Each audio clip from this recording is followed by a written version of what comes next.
Hello and welcome back to another episode of Critical Reactions with your host Bryan. We're going to continue on with this week's theme, exploring bands who have changed singers, looking at one song from one singer, another song from another, and kind of seeing how maybe the band has changed or evolved or altered their sound in any way to accommodate the new one. Previously this week, we've checked out Black Sabbath, looking at Ozzy and Dio. Today we're going to be checking out some The Ocean. We're going to be looking at the track Calymmian off of the Precambrian album. This one features Nico Webers and Meta on vocals. Tomorrow we're going to be looking at Silurian off of the Protozoic album, I think.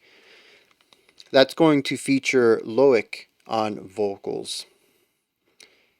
Let's dive into this. See what's going on with some The Ocean.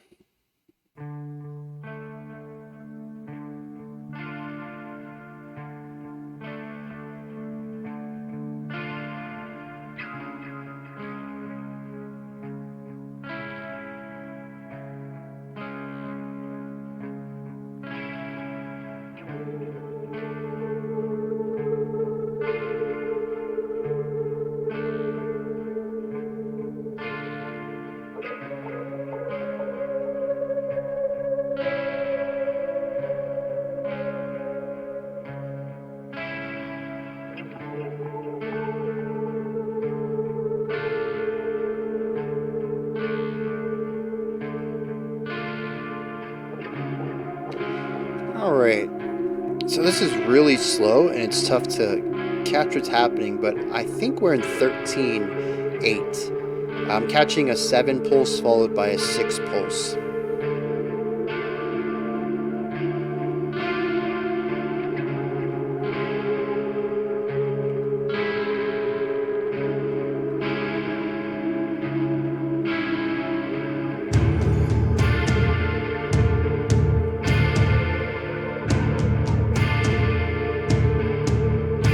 Or we're just in 4/4.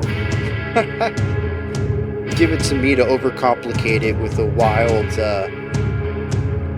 polyrhythmic element to a standard 4/4.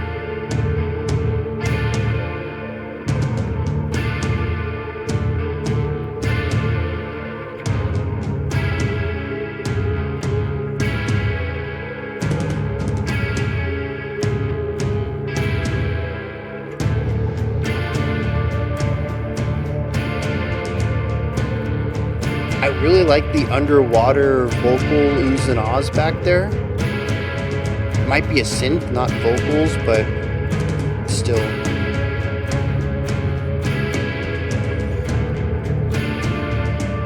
Tambourine?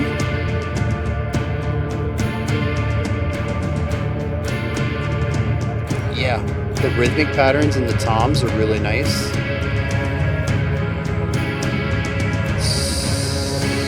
Oboe, cello.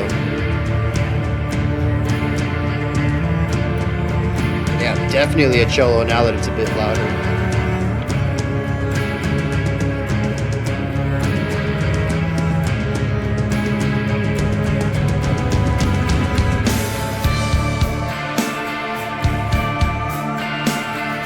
Okay.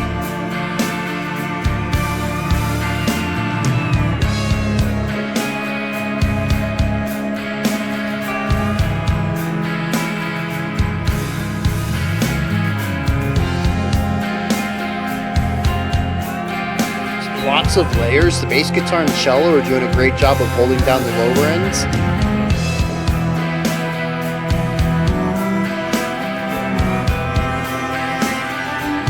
As soon as I say that, the cello jumps up, of course.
I love that extended drum fill, just kind of playing around with accent points. Almost felt like we were tripping up for a second, but sticks the landing.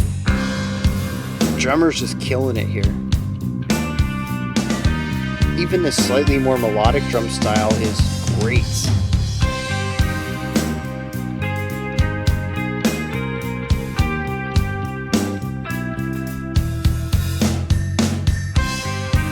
The bell hits on the ride are so tasteful.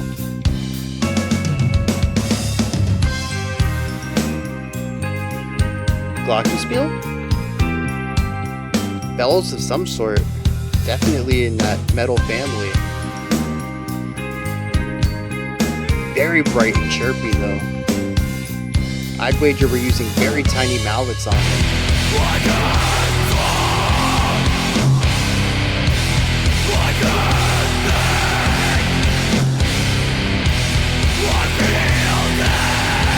A lot of compression on the sides, there's a lot of audio destruction, and white noise on the extents of the guitars, not on top of them.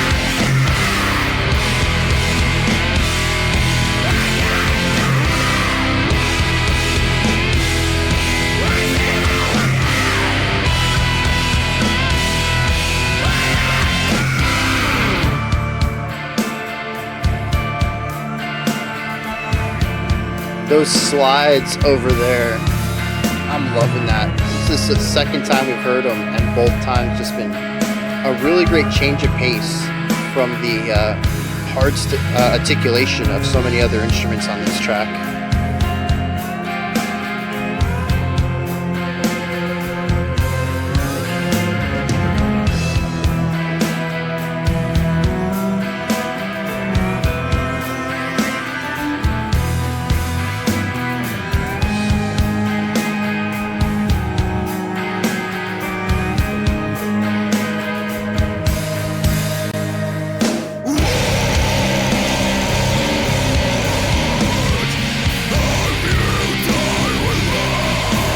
The intro, or not the intro, but the first vocal section.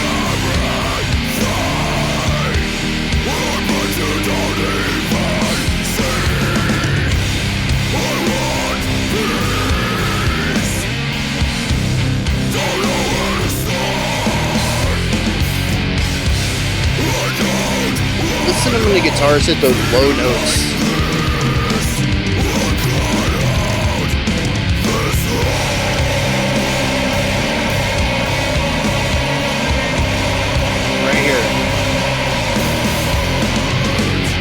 So fuzzy. Dissonance boiling up over here.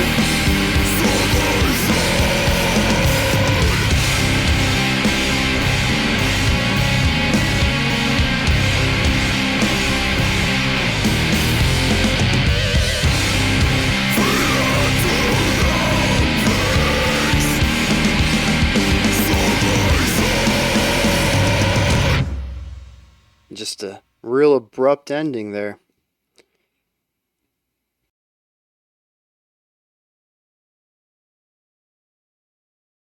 That's definitely the ocean. It's what I expect from them. It's good stuff. Atmosphere all the way through. Sometimes it's massive, overpowering weight type of atmosphere. Other times it's dense layering. I like how this song showcases both of them. I definitely have a preference for the more intricate, densely layered one, but you know, they do a great job at crafting something exceptionally heavy, just bearing a weight down on your shoulders while you're trying to listen to this music. They are one of the better bands at that. But I guess we would call that the verse. Just the big guitar work, the big vocal section, just massive sounds. I'd say that section is the least interesting to me, primarily just because it's perfectly executed, weighty, heavy music.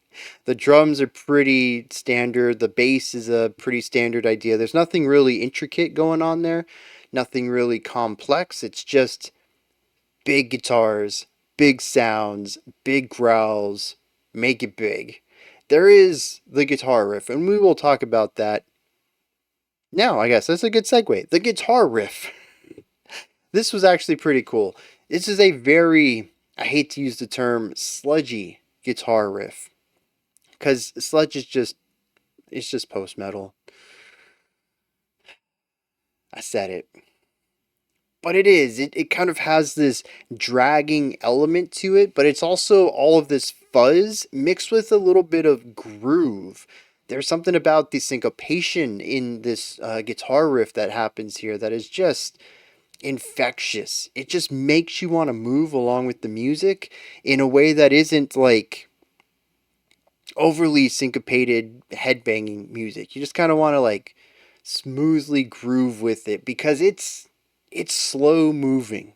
I mean, the term sludge I think works for it really well. It isn't something that feels, you know what it is? It really doesn't have much to do with speed of it. It's not like they're holding out these notes for a doom metal length of time, but the guitar sounds viscous. That's what it is. I think sludge is a good visual metaphor for that to pick a specific thing, but I think any type of viscous, goopy liquid perfectly encapsulates the sound of this. It's not that it lacks speed.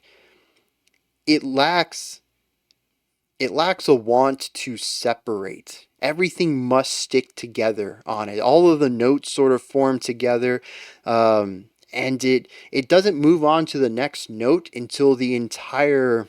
This is going to sound really weird. Until the phrase as a whole is ready to move to that next note.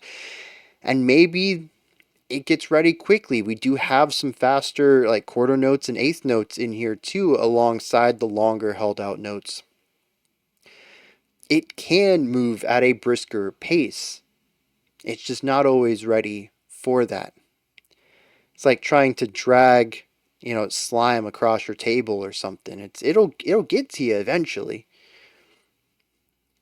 It just might take a little bit of encouragement. And that's what the riff feels like. But there's something bluesy about the harmonic element to it too that I think works really well. Blues is sort of a slower, laid back in a negative way. It's lower energy because of sorrow, not because of chill factor.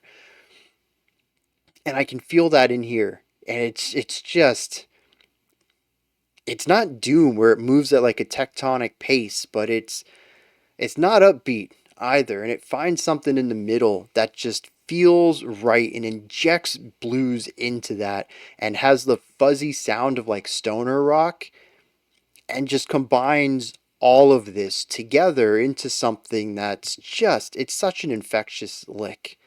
It really is. And when the guitar, I tried to point it out there at the end, and I missed the point where it was really apparent because the tremolo picking on the side kind of overpowered it on that final time. But when that guitar just hits those really low notes in the, I guess it's bar 2 out of the 4-bar phrase, so it's like right in the middle of the entire idea, the note bottoms out and just this massive wall of white noise picks up on the outskirts of the song.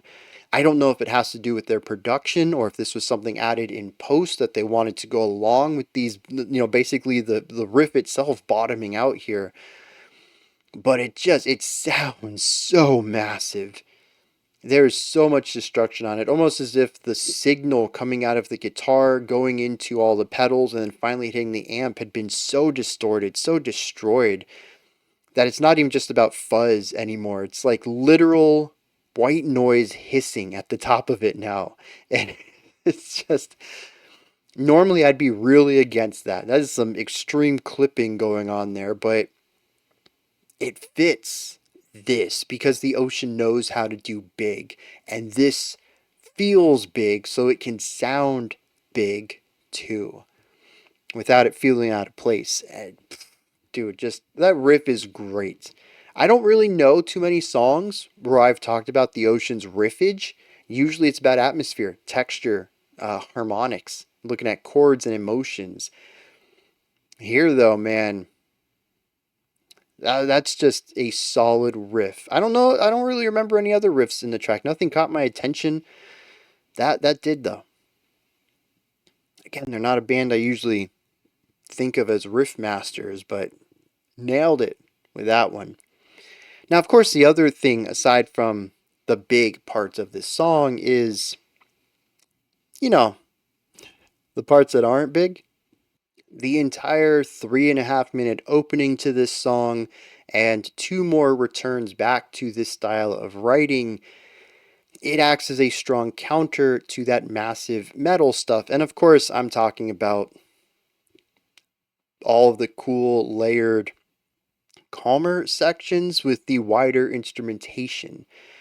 We start off with just two guitar hits that I wildly miscounted. I don't know what it was with the ocean. I was just like, this is probably going to be a weird time signature. Let me just jump to a 7 subdivision and we'll start from there rather than trying to fit it to a 4. There is an oddity to that rhythm too, as we saw when the drums came in. The first one is on beat with the drums, the second one's off beat. Maybe that's what was throwing me off a little bit. It's a 4/4 section though. So wildly inaccurate there. Um, but also accurate. As I've always said, you can count any song in any time signature. It's just might not be easy to read or perform or think about in that time signature, but you could force it. uh, but then we bring in the drums, very tom heavy stuff, and then tambourine in the back, and then some cello, and then a glockenspiel. And dude, this stuff is getting very cool. I love this sort of ambience, not creating an atmosphere of massive density, although this still is dense with all of the layers, but it feels more open. There's more air. These instruments aren't massive. They're all taking up their own little space, and there's plenty of room between that instrument and the next. Compositionally, definitely a lot happening. Sonically, though, this feels so much smaller than later, where we only have 3 instruments, two guitars and a bass, maybe. Well, the vocals, too. So I guess 4 instruments. Here we have like 7 or 8. Oh, we also have the legato string thing over here. I don't know if it's a guitar. I assume it is. But, knowing the ocean, who knows what kind of instrument they decided to put there. But it's the string instrument with all the slides on it. The very smooth movement between pitches. I mean, that was a great little ornamental idea to put on top of all of this. I mean, it's just every time a new instrument came in, the timbre was perfect. The production, the placement and balancing of everything was great. And honestly, I'm just happy to hear some acoustic instrumentation against the heavily produced guitar and bass tones elsewhere in the song. Um, it's just really nice to have that contrast here, but it's a beautiful section too. All three of the times that we reduce the song down to this more acoustic side of hyper layering a bunch of smaller instruments rather than a wall of sound of a few instruments, it works on its own so well. And I'm just a sucker for these moments anyways in songs, sure, 100%. But I was not expecting the ocean to start off a song with that, nor to return to it so often. It created a nice contrast and dynamic for the song, while also creating a section that, like I said, stands out on its own. The way that the melody is interwoven into everything, the way that we build up an atmosphere with a bunch of foundational ideas, and I thought that was it, only for the cello to jump the line and play some melody an octave above where its foundational section was. Um, Little surprises like the tambourine. I thought was a nice texture to put alongside all of this. I don't know whose idea it was to bring a tambourine to a metal show, but it works. And I quite enjoy it. I think the only thing really missing here would be maybe some clean vocals to offset the harsh vocals in the rest of the song. But honestly, I just think a little more melody would work here too. But I understand that, like I said earlier, I don't really think of Ocean as riff guys. I really don't think of them as melody guys either. They do have some songs, especially with some clean vocals with some nice melody to them, but for the most part, they're the atmosphere guys. They do texture and atmosphere and emotion and chords very well. Best of the best, top of the game. I'm not going to them for catchy melodies. I'm not going to them for sick memorable riffs. They might have them a few times, but that's just not who I expect them to be. And so, them just building a really solid atmosphere here is honestly just all right. It's just all right. No, it's fine. It really is. It's one of those things where expectations play a huge role. Would I like some melody? Sure. Am I expecting it? No. So I'm not going to take any points off. Um, but yeah, just a great way to start the track. And honestly, to run your song almost to the halfway point of just this cleaner side of their writing, that's wild. I'm curious how it sits within the rest of the album. If this was just a nice lull, or if this whole album really leans on these quieter moments. Because if so, this might be the album I need to start with for them. Um, but yeah, just solid all around. Now the vocals, though, this is vocal week. I suppose we should touch on this a little bit. I don't know what forms of the ocean I've heard, what lineups I've heard. I think I've heard at least one song from most of the albums so far, and honestly, they all kind of bleed together. The thing that stands out to me on this one is whoever's doing the higher pitched vocals, the Fries on this. I don't think I've heard Fries with the ocean before. It's always been growls, or, well, maybe like a lower fry, possibly. But never any high pitched stuff. That's just not what I expect from them. So that was an interesting addition. And the fact that we had them layered often too. I did like how we staggered them at towards the end of the song, but a lot of the times when we heard the higher one, it was alongside the lower one. And so this is just what the ocean sounds like to me. This is sort of like earlier in the week when I had mentioned that Black Sabbath to me is just Ozzy. I've never heard any other vocalist in a Black Sabbath song before. So it was interesting hearing Dio in it. It makes me wonder what I'm going to think about Loic tomorrow, because as long as he's doing those harsh vocals, maybe the low fries, or maybe high growls. Again, I'm not sure what the technique is. I don't think it's really going to change much. And also to add to this, the Ocean is an instrumental band. I'm pretty sure both of the vocalists on this were guest-ish musicians. Maybe not necessarily someone from outside the band, but I don't think all of their songs have vocals. So they've always been a band that to me kind of makes the music first and then puts the vocals on top of it. I honestly don't think the songwriting is going to be too different tomorrow, other than possibly growth of the band. We are looking at an album that comes later than this one, or was developed later than this one. But I'd be very surprised if the vocals end up influencing the music at all when we check out Silurian tomorrow.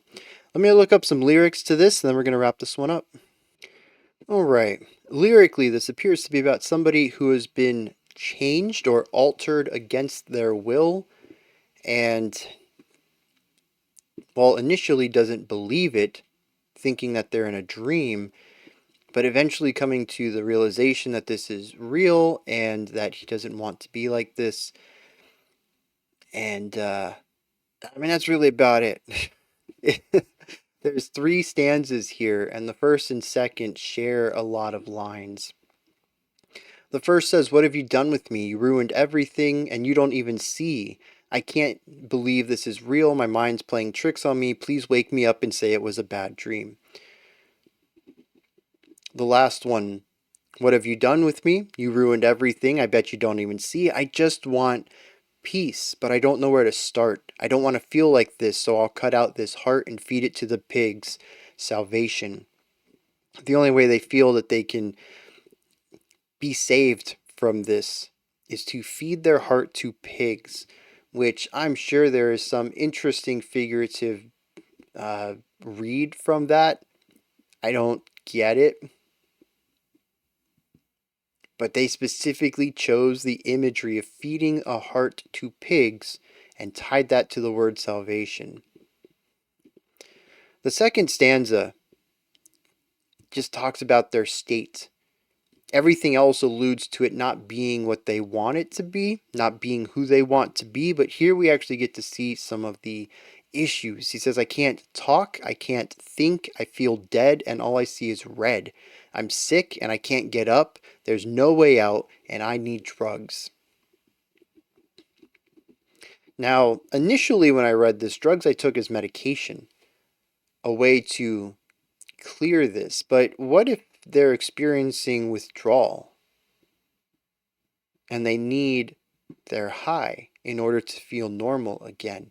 But it still says, what have you done with me? And I suppose that doesn't necessarily need to mean someone else. It could be referencing the drugs.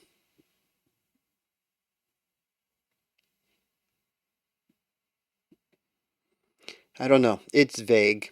There isn't a lot of information here, but the last time we checked out an album from the ocean, I realized how much of it was based on the songs around it. Every song sort of informed the other, not in a narrative way that like a concept album, but just something that sort of tied together thematically.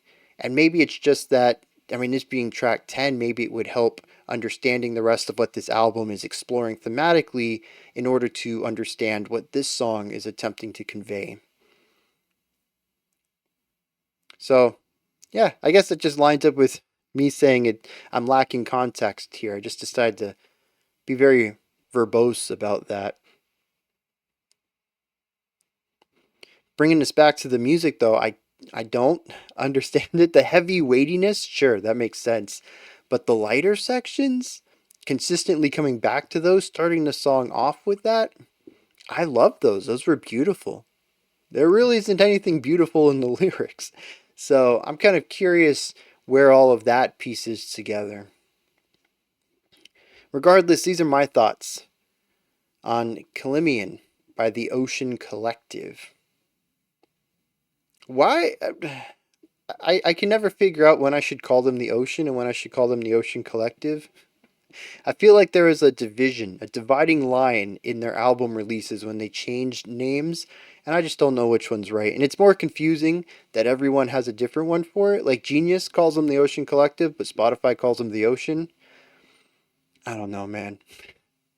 These are my thoughts in their stuff, though. What are your thoughts? Did you enjoy this? Is there anything that stood out to you? Anything that you would like to add on to what I said or correct me on? Maybe you have your own opinion or interpretation on this track. Please let me know. Add that and any other thoughts you have to the comments below. Above that, if you could, head into the description box, click on the Linktree button. Takes you here. You can find stuff like my music, ways to support the channel, a link to the Discord server, and so much more. Above that, if you could, like, subscribe, and ring the bell. I greatly appreciate all three of those.